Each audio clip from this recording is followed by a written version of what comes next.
Olá, sou Frederico Lobo, vou dar aula hoje sobre pé torto congênito. Vou começar de novo aqui, precisa apontar bem aqui, né? Que eu não consegui passar. Olá, sou Frederico Lobo, vou dar aula sobre pé torto congênito. A estrutura da aula a gente vai tratar da definição, os tipos, a epidemiologia, a etiologia, a clínica do paciente, os exames diagnósticos, a patoanatomia, o tratamento e as complicações do próprio tratamento. O pé torto congênito é uma deformidade complexa, congênita do pé e do tornozelo, pelo equino do retropé, como mostrado na figura, o cavo, que é uma flexão plantar do antepé, também na figura, o varo, que é essa inversão da subtalar, e o adulto do antepé no mediopé. Os tipos é idiopático, tem um tratamento específico, deve ser feito. O posicional, que é apenas manipulação, já trata o paciente. O neurogênico, principalmente mielomeningocele. E o tipo sindrômico, que o principal é a artrogripose, entre outras síndromes, Moebius, Larsen, Pierre-Robin, entre outras. Na epidemiologia, principalmente temos havaianos, polinésicos e maores, duas vezes mais com meninos, né? A bilateralidade ocorre em 50% dos casos. Existe um componente genético, onde parentes de primeiro grau têm 17 vezes mais chance de incidência. A concordância em monozigóticos é de 32,5% e existe uma herança multifatorial ou de dominância de penetrância variável, né? A etiologia é desconhecida, existem algumas teorias de modelagem intrauterina, lesão muscular primária, deformidade óssea primária, lesão vascular primária, infecção intrauterina enteroviral, sequestro no desenvolvimento, inserção tendínea anormal, fibrose e histiologia anormal. A clínica do pé torto congênito são de deformidades não corrigíveis passivamente. Existe essa prega cutânea única ou dupla posterior na região calcânea, uma prega cutânea de profundidade grande transversa cruzando o mediopé e a cabeça do talos pode ser palpada dorsolateralmente.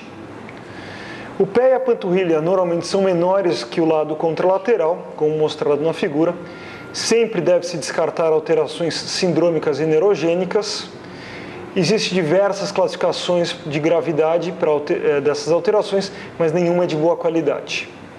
Na radiografia, não é muito útil para o pé torto congênito, porque poucos ossos estão ossificados na fase do diagnóstico. Existe um atraso de ossificação ainda maior nos pacientes com pé torto congênito, e o navicular, um osso muito fundamental para o diagnóstico e o tratamento, ele não se ossifica antes dos 3 aos 4 anos de idade. A ultrassonografia pode fazer o diagnóstico pré-natal. Existe na rotina, entre a 16ª e a 20ª semana de gestação, a sensibilidade e a especificidade são altas. Na patoanatomia, tem uma deformidade do desenvolvimento que surge entre o 2º e o 3º trimestre de gestação. Existe um mau alinhamento entre os ossos e a forma alterada dos próprios ossos. Na microscopia, existe um aumento de celularidade e fibras colágenas onduladas nos ligamentos, o que permite um alongamento desses mesmos ligamentos. A fáscia plantar, os músculos plantares curtos e os ligamentos spring, eles estão contraídos. O talos, tem o colo curto e desviado para plantar e medial, como mostrado nas duas figuras, destacado pela linha vermelha. O osso navicular é desviado para medial. O calcâneo, ele está aduzido e invertido sobre o talos. A cunha medial, ela é trapezoidal nas crianças mais velhas e gera uma sequela de adulto residual do antepé. O osso cuboide pode ter uma subluxação medial em relação ao calcâneo. O tratamento conservador deve ser sempre instituído inicialmente e sempre deve ser tentado mesmo em pacientes que vão evoluir para a cirurgia, porque diminui a extensão da cirurgia. O método de Ponseti ele é baseado na correção através de manipulação e gessos seriados. Existe um método não usado muito atualmente, o método francês, que são exercícios seguidos de fitas adesivas e movimentação passiva contínua. O método Ponseti, esse simpático senhor mostrado aí na figura, na foto, né, deve ser iniciado de 7 a 10 dias de vida. Antes dos 9 meses de idade, quando iniciada, a maioria dos casos é corrigida. Até os 28 meses existe uma correção parcial e após os 2 anos de idade, ele deve ser usado para facilitar a possível cirurgia que deve ocorrer para o tratamento. Normalmente são de 5 a 6 gestos semanais para correção do adulto e do varo. E o equino, na maioria das vezes, necessita de uma tenotomia do tendão calcâneo, com imobilização por mais 3 semanas e uma órtese de abdução noturna por 2 a 4 meses.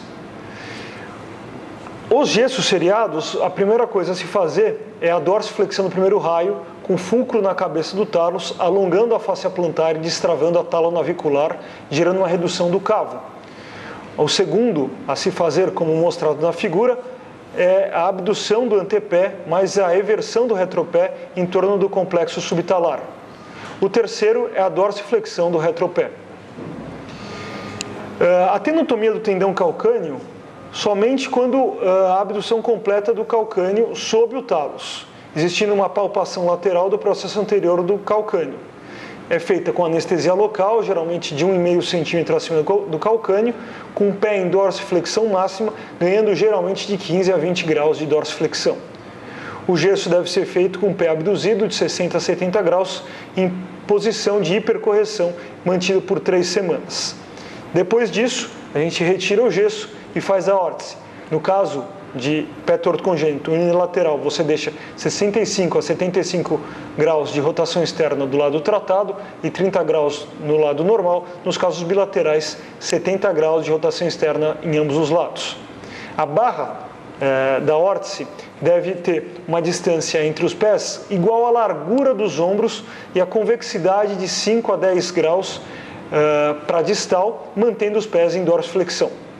Ela deve ser utilizada 23 horas por dia por 3 meses e após 12 horas durante a noite e mais 2 a 4 horas no meio do dia, até os 3 a 4 anos de idade. E está demonstrada aí a principal órtese utilizada, a órtese de Dennis Brown.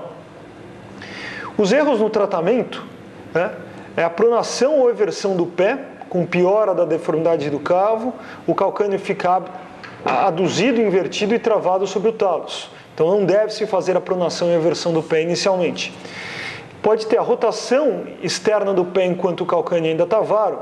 O calcâneo nunca deve ser tocado no método de Ponseti. Então se você estiver fazendo fulcro no calcâneo, deve estar errado. Erros na confecção do gesso também são erros clássicos do tratamento, como mostrado aí, um gesso curto, deve ser um gesso ígneo podálico, e a não utilização da órtese para manutenção, que é a causa principal de recidiva. O tratamento cirúrgico, quando necessário, existem 4 grandes técnicas, não bem definido atualmente qual que deve ser feita, o momento e quanto que deve ser feito de redução. O turco, inicialmente, fazia uma incisão medial para a liberação da cápsula posteromedial com abertura da subtalar com fulcro na borda lateral do pé. Goldner determinava que a deformidade primária seria a rotação interna do talos. Para isso, ele fazia uma correção pelo alongamento do ligamento deltoide sem liberação da cápsula da subtalar. Carroll e McKyle faziam liberação circunferencial e rotação da subtalar para correção. O ligamento interósseo talo-calcâneo é mantido. Simonsen faz uma liberação circunferencial da subtalar, ligamento interósseo e da cápsula calcâneo-cuboídea. Grande instabilidade, gerando um risco de deformidade translacional. É a via mais utilizada, é a via de Cincinnati. Existe uma controvérsia quanto à necessidade de fixação interna e os que defendem a cirurgia precoce para permitir o remodelamento da cartilagem adequada. A maioria dos autores faz a cirurgia entre 3 a 12 meses de idade. A cirurgia pode gerar complicações, os principais problemas podem ser de ferida, lesão neurovascular, lesão óssea ou da cartilagem, a necrose vascular do talos ou do navicular, a deformidade recorrente, a hipercorreção peritalar, que é pior que a deformidade recorrente, o varo residual e o adulto residual, que acaba sendo bastante comum. A bibliografia recomendada está demonstrada aí. Muito obrigado.